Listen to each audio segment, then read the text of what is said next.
And I love the Tigers talk. I don't know, did you guys hear? I know the Tigers are well below spending, below the other teams, but I heard a little inside information. I heard that Hinch and Scott Harris are teaching all the pitchers a pitch that I think people call the shocker. I'm not sure if it's going to work this year. Oh my God. If they're going to need to be able to surprise the teams. Look, in my mind, I'm optimistic like you guys are regarding the Tigers, but I just wish they would spend a little bit more close to average. Maybe pick up a Cody Bellinger who signed a contract or a JD Martinez. I think that for the Tigers, you're in a division that stinks, but the hope is that you play and develop a lot of players. But in the end, you know they're not going to win anything seriously this year.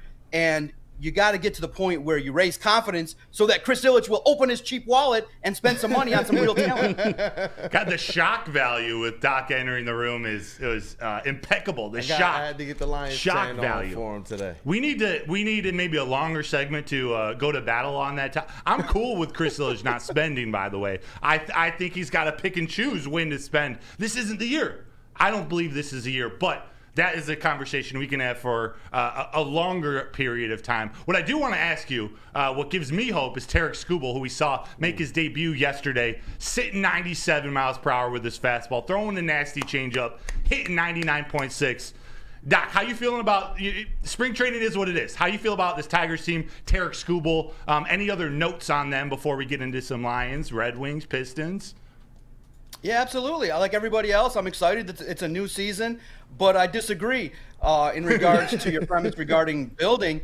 The rebuild has been taking forever. I mean, even Tom Gores is like, this rebuild is taking forever for the Detroit Tigers. So I look at it and I say, look, they've torn it down. They're trying to do the, looking at analytics in a way that's going to help this baseball team get out of the doldrums.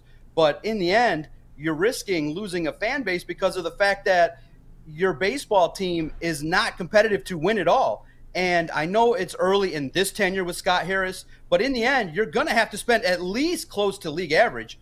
But I look at the talent. I'm excited to see if Riley Green stays healthy. Yeah. Spencer Torkelson, can he continue his bat? And obviously, I like the mix of the players that have brought in that are new.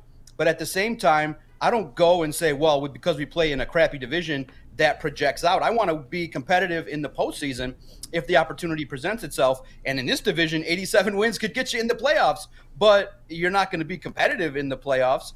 So, Doc, do you see any comparison? Oh, sorry. Go ahead. Go. Sorry. No, I was going to say, like you said, the strength of the team should be the pitching this year. Yeah, definitely. Do you see? Last topic on the Tigers I want to ask you about I believe that there's now some patience in Detroit, or at least some. Maybe not immediate patience, but with how the Lions have built this, and even the question marks this offseason of, is Brett Holmes going to go spend on free agents versus taking care of his own guys, draft and develop his own guys? Does that give you a little bit of, or feel that the Detroit fan base has maybe a year of patience with this Tigers team because they see good things happening for once? Well, look, everybody's going to love April 5th opening day, but you got to play consistent baseball. Yes. You recognize the offense was inconsistent last year. You recognize that fundamentally they weren't as sound last year, a lot of errors. And you recognize when you look at a baseball team in a proud city like Detroit, you could fill Comerica Park if you put a good product out there. And I do think that they took advantage of the Miguel Cabrera situation last year. But by and large, baseball has been a little bit dormant in Detroit. Now you have this new, obviously the Al Avila model kind of going the way Troy Weaver's going. And hopefully the Pistons recognize that maybe they need to go younger and more talented and more, a little bit more of a younger individual that has fresher ideas. And I think Scott Harris is coming from a situation where he's looking at analytics and trying to get more out of the talent that you have. But in the end, even if you would have added JD Martinez, who's a bat that has numbers similar and better than what you got, you still would have been under the spending average. You have to spend at least the floor of what everybody else is, because the perception is that you're just trying to get by. And what is Chris Ilitch waiting for? I mean, you look at it and you say, yeah, we're going with a bunch of younger cats. But in the end, what raises the level of an organization is competition, as you saw with the Lions, bringing in better level of talent. So hopefully with the minor league system being improved, you start seeing the pipeline improve. But at the same time, you do have to spend a little bit more money to add more talent to shore up this baseball team. Fair.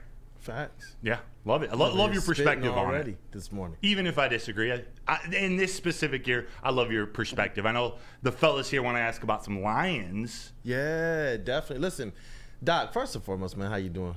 It's always good to talk with you, brother. I'm blessed. I'm feeling good. Got the Florida sun. One nice day back in Michigan, but I know 50-degree difference. I'm feeling blessed. I'm loving the talk about the Lions, the seeing all the love that you see at the Red Wings game for Jared Goff. The vibe is good, and I'm really excited to see how this Lions football team is going to progress this offseason. Lots of room for debate, and with the Combine happening, it's crazy because the Lions sit at number 29. There is no clear-cut answer what they're going to do, so it allows us to speculate regarding a lot of different players, a lot of different positions. So it's exciting because we're watching a football team that had success in 2023, now looking to sustain it, or even how the blessing is to try and kind of put together and debate and look at how is this football team going to improve so that not only can they get back to the NFC title game, but how do they take the next step forward and win a Super Bowl? And the hope is there. It's been the most exciting I've been in an offseason in a long, long time. Yeah, and look, Dan Campbell had some interesting statements to say about Jameson Williams. He believes that he's going to put in all the work that he needs. We keep saying, yo, lock him away wherever Jared Goff is this summer, build up that trust, come back into this year and actually validate and prove that trust that Dan Campbell says he's going to have in Jameson Williams. And I'm hoping that he takes this step and he's somebody like a number two, a solid number two type receiver. Whether he plays that position for the Lions or not, that he's reliable. But I did have a question. This NFL Combine and the NFL Draft that's on the way, is there a wide receiver in this draft that kind of catches your eye? Somebody that you believe the Lions would absolutely help the Lions in regard to maybe being that bigger body receiver, maybe that downfield receiver, or the perfect complement to what Amon-Ra St. Brown, Jameson Williams, Sam Laporta are going to bring this season? Yeah, no, look at that. You're going to get me in trouble talking about adding a receiver in the first round. That'd be great. Some more offensive weapons. You obviously look to the SEC. I like Brian Thomas Jr., the wide receiver out of LSU. I think that he's right now projected kind of in the middle of the first round, looking probably with either the Bengals or the Jaguars. I just think that when you look at the Lions, could you imagine adding more to an offense that's already prolific? I think it's great. You're not seeing a lot of first-round wide receivers projected. Obviously, I look at it and I say when you're talking about Jameson Williams, you're looking at a guy that did the work. Yes, he did the work, and he became more reliable. And that's all. And really, in the end, that was all that was asked for from the coaching staff. They didn't ask for much. They just said, hey, it would surprise a lot of people that Dan Campbell said that.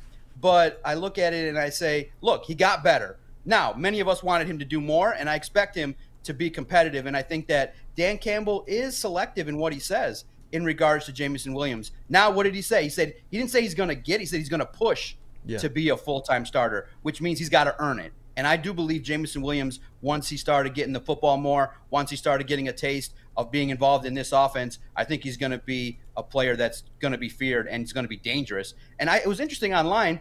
I said that for the value of what you got in a first-round pick, I don't think it's too much to ask for around 7 catches, 100 yards, and a touchdown every single week, on average, for a guy that the team invested in heavily. So I look at a player in Jameson Williams that I expect fully to take advantage of his skill set. I think he's competitive, and I do believe he's going to have a breakout year, a big breakout candidate. Another wide receiver that, if you're looking for a name, Rome Odunze, the wide receiver from Washington. Obviously, I think that you see a you have to trade player up that to get him, right?